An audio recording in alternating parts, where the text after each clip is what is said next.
Hola, ¿qué tal? Bienvenidos a una nueva emisión de América Ahora. Les saluda Xixin en Beijing. En el programa de hoy viajaremos a Colombia para ver las repercusiones sociales y emocionales que han tenido estos meses de confinamiento por la COVID-19. Conversaremos con varios expertos para ahondar en esta cuestión y analizar qué reflexiones podemos sacar para el futuro. Luego nos trasladaremos a Argentina, donde realizaremos un estudio comparativo del valor del peso argentino y del yuan chino en las últimas 2 décadas. También examinaremos las diferencias y similitudes de sus economías diarias y cómo pueden complementarse. No se pierda ninguno de estos 2 interesantes reportajes. Comienza América Ahora. Colombia, más de un año después de que se detectasen los primeros casos de COVID-19. 2 expertos analizan las diferencias y similitudes entre el yuan chino y el peso argentino. En marzo de 2020, la mayoría de países del mundo decretaron el confinamiento de la población con el objetivo de contener la pandemia de COVID-19.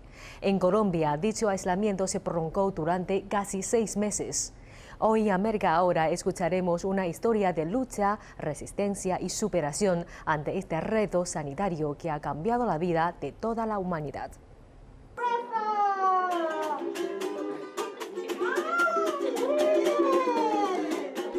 Luz Adriana Neira se dedica a secar las lágrimas y alejar los miedos de las personas. En Colombia es conocida por la fundación que creó hace 23 años, Doctora Clown. Su trabajo consiste en visitar alrededor de 32.000 niños en hospitales cada año. Algunos se encuentran en estado terminal, a otros han tenido que realizarles operaciones complicadas. Luz Adriana siempre ha sido capaz de levantar los ánimos en los momentos más duros. Pero cuando estalló la COVID-19, incluso a este payaso se le borró la sonrisa. Yo me acuerdo que mi hija me hizo una pregunta de 4 años, me dijo, mamá, ¿el COVID es malo? Y yo digo, oh my God. Entonces la senté y le dije, no, amor, no es malo, el COVID es. Lo importante es que nos cuidemos, pero él no es malo ni es bueno, él existe y ya. Y ella se queda mirando hacia afuera y me dice, pero yo no lo veo.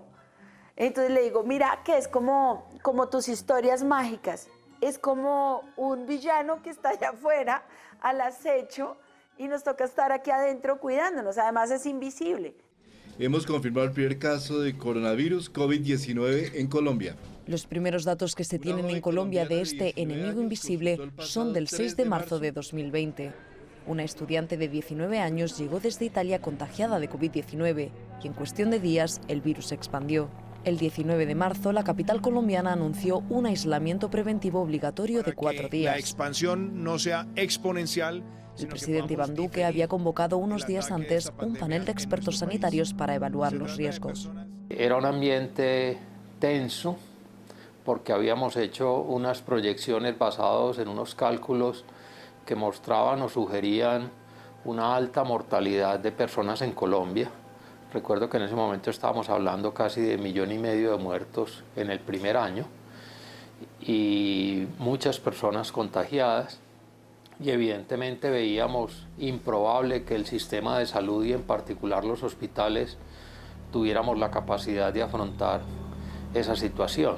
Doctor José Ignacio Zapata, director del Instituto Roosevelt Teletón. Entre los miembros del equipo médico que asesoró al presidente estaba el doctor José Ignacio Zapata Sánchez. El presidente nos preguntó uno a uno, ¿usted qué opinaba? Yo fui uno de los que estuvo a favor de cerrar ya todo el país porque creíamos que teníamos que ganar tiempo. Y ganar tiempo precisamente para adecuar a los hospitales, aumentar la capacidad de las unidades de cuidado intensivo. El 24 de marzo el gobierno colombiano decretó el confinamiento de todo el país. La nación cerró sus fronteras terrestres, aéreas y marítimas. Ningún vuelo entraba o salía. Durante los siguientes 5 meses y medio, Colombia permaneció cerrada, tratándose de una de las cuarentenas más largas del mundo.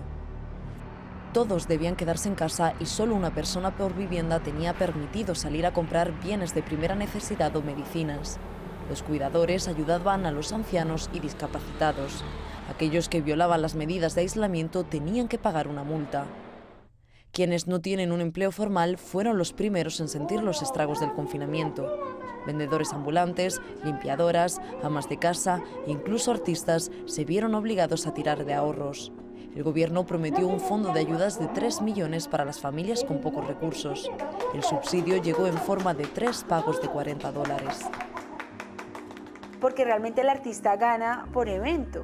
Entonces te quedas ese trabajo, ¿cómo se dice? No formal en Colombia, que es un 70-60% y que realmente trajo muchísima hambre. Casi que el COVID no era el problema, sino que van a comer.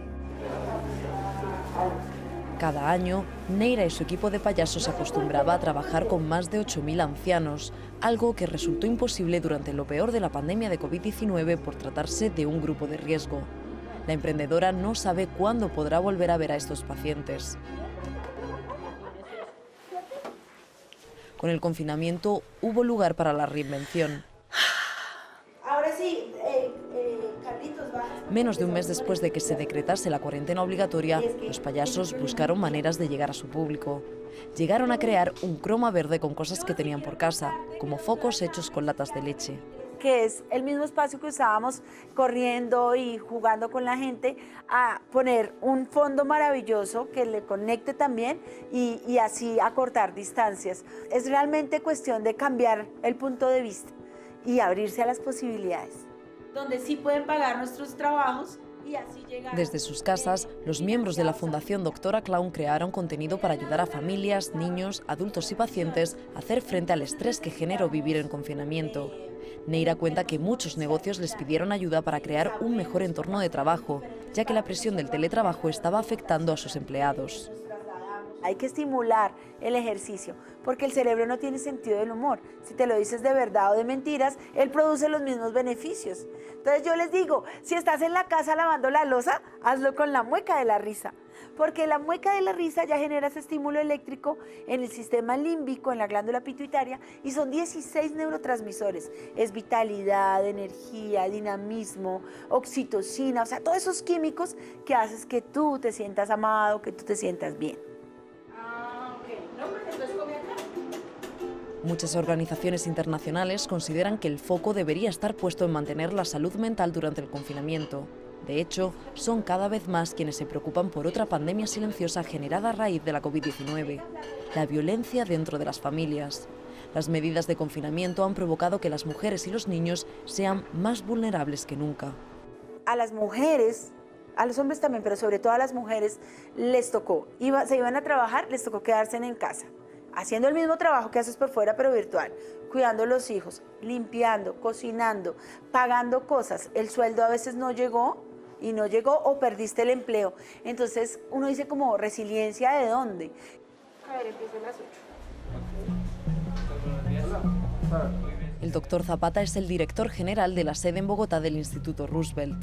Considera que para aquellos que salen de casa para hacer frente en primera persona a la COVID-19 a diario, la salud mental está en riesgo.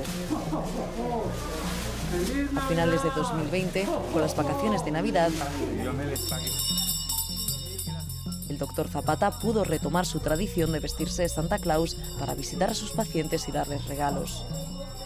Yo soy muy cercano a los niños y a sus familias. Me hace falta el abrazo con ellos, me hace falta estar cerca. Y eso no es fácil con la pandemia. Eso nos ha golpeado mucho como médicos. El Instituto Roosevelt de Bogotá se creó en 1942, en medio de la epidemia de polio. Ganó importancia en la región por su especialidad pediátrica. Formó parte de los lugares habilitados para llevar a cabo el programa de vacunación masiva de Colombia para erradicar la polio. De hecho, el creador de la vacuna contra esta enfermedad, Jonas Edward Salk, visitó Colombia en varias ocasiones.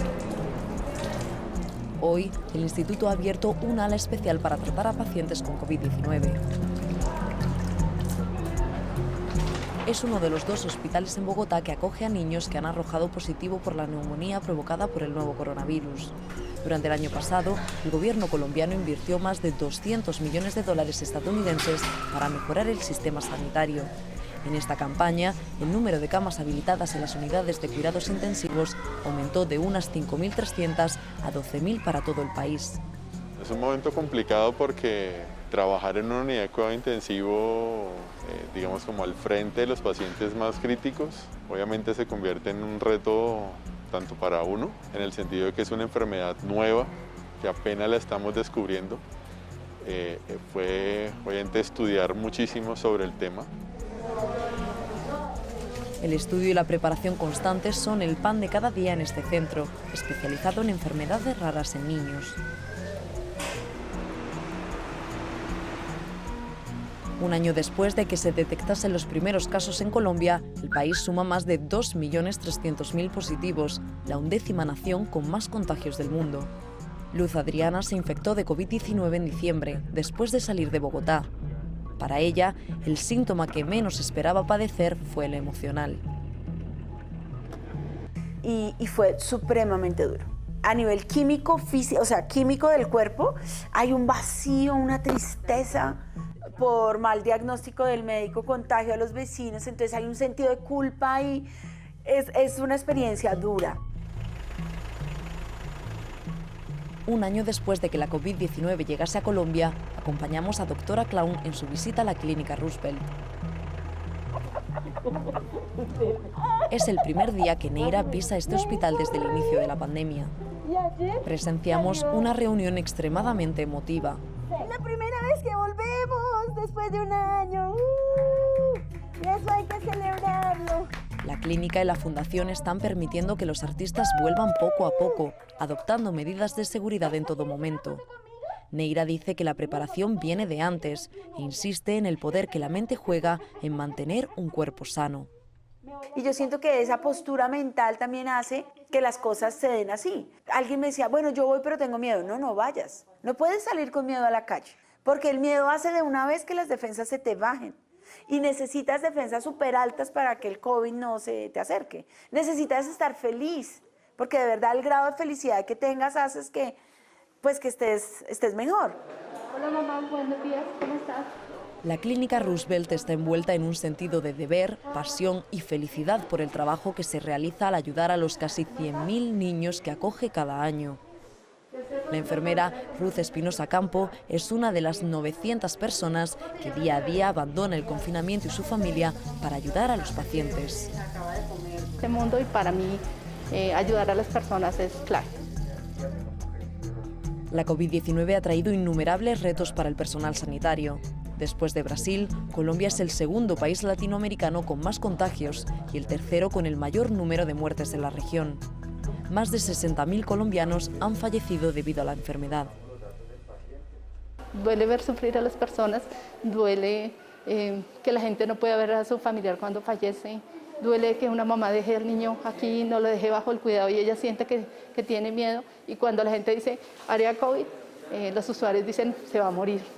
Bueno, pero también cuando ves a la gente saliendo de esa área COVID, desde el instituto es una alegría de ver que se fueron con su familia y se fueron bien, ¿sí?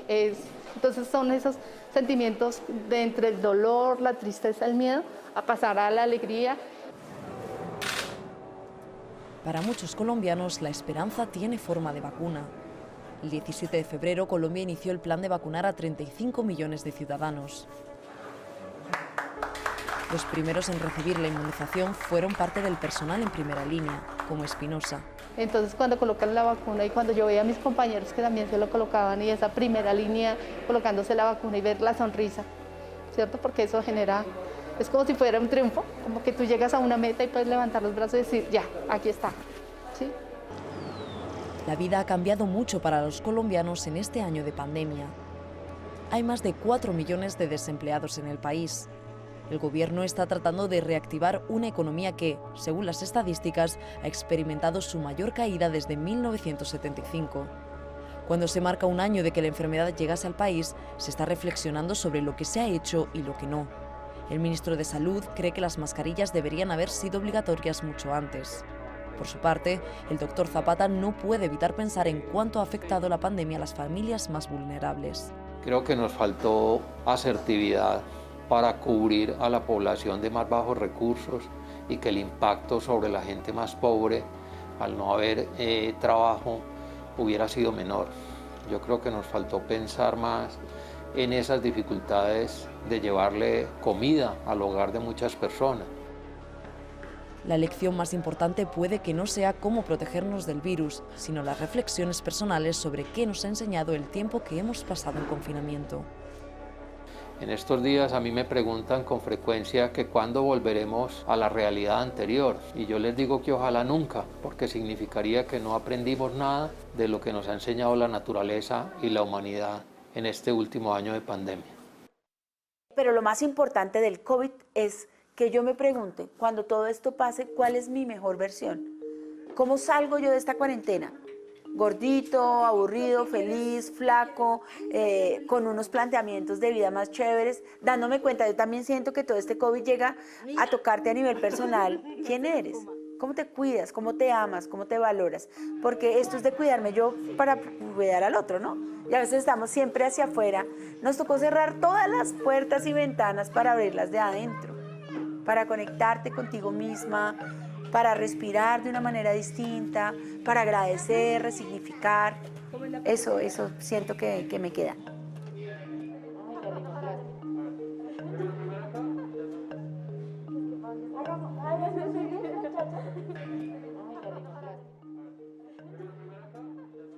El billete de 100 yuanes es el de mayor denominación en China, que en Argentina equivale a unos 2.000 pesos, teniendo en cuenta el tipo de cambio no oficial. Esta cantidad equivale aproximadamente a un 10% del salario mínimo en Argentina. Gracias al economista argentino Fausto Spotorno y a la empresaria china Liu Ying, realizamos un análisis comparativo entre el valor de ambas monedas, su devaluación en los últimos 20 años, el modo y coste de vida en ambos países a partir de ciertas costumbres, así como los tipos de trabajo y los gastos destinados a la vida cotidiana. La economía argentina en los últimos 20 años ha sufrido una de sus crisis más grandes a niveles históricos. La economía del país ha tenido un periodo de crecimiento sostenido, pero que se estancó a partir del 2015. China, a diferencia de Argentina, ha tenido un crecimiento sostenido en los últimos 40 años, sin periodos recesivos ni de crisis como en la Argentina. Soy Fausto Spotorno, licenciado en Economía, director del Instituto de Economía de la UADE y profesor universitario. Mi nombre es Ying, mi apellido Liu. Estoy en Argentina hace 20 años y tengo este negocio también hace 20 años. Si uno quiere mirar cómo le fue al peso en los últimos 20 años, lo que va a encontrarse es una moneda que continuamente estuvo perdiendo valor. Hasta el 2001, Argentina tenía una convertibilidad de pesos, una conversión de monedas. El peso valía $1. China también lo tenía en esa época. Después, tanto en el caso de China como en el caso de Argentina, los dos salieron de ese esquema. Lo que pasa es que China salió para mejorar el valor de su moneda. El yuan pasó de 8,28, que era como estaba fijo en el 2001, a los 6 yuanes por dólar que vale hoy. Mientras que Argentina se fue para el otro lado. El peso argentino que valía $1, hoy vale en el mercado oficial más de 90 pesos el dólar. Y en el mercado no oficial el dólar vale 145, 147, 150, dependiendo del mercado que tengamos. Justamente en 2017 fui a China, tomaba fotocarnet y me salió 40 yuan. 40 yuan es como 800 pesos acá ahora. Y acá nosotros cobramos 500, 600, depende del trámite. Pero hace 20 años antes cobraba $10, porque en ese momento un peso es $1, es $10. Ahora no podemos cobrar a ese mismo precio. Hubo un momento en ese esquema donde que los dos tenían una convertibilidad. Argentina empezó a devaluar su moneda mientras China la empezó a apreciar, que las dos monedas se igualaron. Ese momento fue el año 2013, finales de 2013, donde tanto el dólar en Argentina como el dólar en China valían 6 unidades de cada una de las monedas, ¿no? El dólar valía 6,05 en China y 6,07 en Argentina. Hasta ahí se habían encontrado las dos monedas. El problema es que Argentina recién a los pocos meses tuvo una devaluación muy importante y la moneda pasó a valer más de 8 pesos. Mientras que el yuan desde ese momento para aquí casi no se ha movido. Ha tenido fluctuaciones, ha subido un poco, ha bajado otro poco, pero se ha mantenido más o menos en el mismo valor. Por ejemplo, en China 100 yuan puede comprar una ropa hanfu, una cotidiana, que no sea tan eventual. Y acá no alcanza para nada. Y allá en China, con 10 yuan puede tomar un taxi, como básico, en un lugar que no tan cerca, no tampoco tan lejos. Acá ahora creo que va a salir 200 mínimo, 200 pesos mínimo. Un solo tomate salió 80 pesos. Me asusté mucho. 80 pesos un tomate es como 4 yuan. Me parece que allá sale menos de 1 yuan. ¿Sobre qué medidas puede tomar cada economía mediante un shock? Son muy diferentes, son dos economías de tamaños completamente diferentes. La economía china es hoy la segunda economía del mundo, yendo a ser la primera. Argentina es la economía, está en mitad de tabla en tamaño de economía. Entonces, los impactos internacionales golpean mucho más a la economía argentina que a la economía china. En el caso de Argentina, además, está agravado porque Argentina, al tener una moneda tan débil, suele pasar por un efecto financiero muy grave porque los argentinos en general tienden a ahorrar en moneda extranjera. Con lo cual no hay una moneda fuerte que pueda resistir los impactos. Entonces, cualquier shock internacional que por ahí genere una devaluación pequeña en China de 1%, 2%, o incluso en Brasil, en Uruguay y otros países latinoamericanos, Argentina nos lleva a una devaluación del 20-30%, como pasó en el 2018. En China, para alquilar un departamento cuesta más o menos 1.000 yuan, más o menos es como 20.000 pesos. Y el sueldo básico es 3.000 yuan, calculamos como 60.000 pesos. Pero acá en Argentina, para alquilar un departamento monoambiente, más o menos 20.000 pesos. Pero el sueldo básico también 20.000 pesos. Con la devaluación, la salida de capitales de los mercados emergentes en abril de 2018, Argentina vio cómo su moneda se devaluó a 10, 12, 15% y no paró prácticamente hasta llegar a duplicar a perder la mitad de su valor. Y allá en China, sueldo básico depende, si está en la oficina, creo que mínimo 3.000 yuan, 3.000 yuan hasta 5.000, hasta 8.000 yuan, dependiendo de la escala de su trabajo. Acá en Argentina creo que ahora el sueldo mínimo tiene nada más 21.600 pesos. Y es muy poco para los empleados, me parece. No alcanza para vivir, vivienda y la comida. A ver, la canasta básica para una familia en Argentina hoy está en 56.000 pesos. Pasándola a yuanes, estamos hablando de unos 4.000, 3.000 yuanes más o menos. Y esa es la canasta mínima para no ser pobre. Calculamos que en China eso podría ser un poco menos que en el caso de Argentina porque la moneda china tiene un mayor poder de compra dentro de China de lo que tiene el peso en Argentina. Pero más o menos para tener una idea de lo que se necesita en yuanes para no ser pobre en Argentina. Más o menos 3.000 yuanes aproximadamente. Acá lo que estamos vendiendo son productos de Samsonite. Sale 8.000 pesos la mochila. Y en China una mochila de Samsonite sale, me parece que sale 1.000 yuan mínimo. Y como 20.000 pesos, está más caro allá.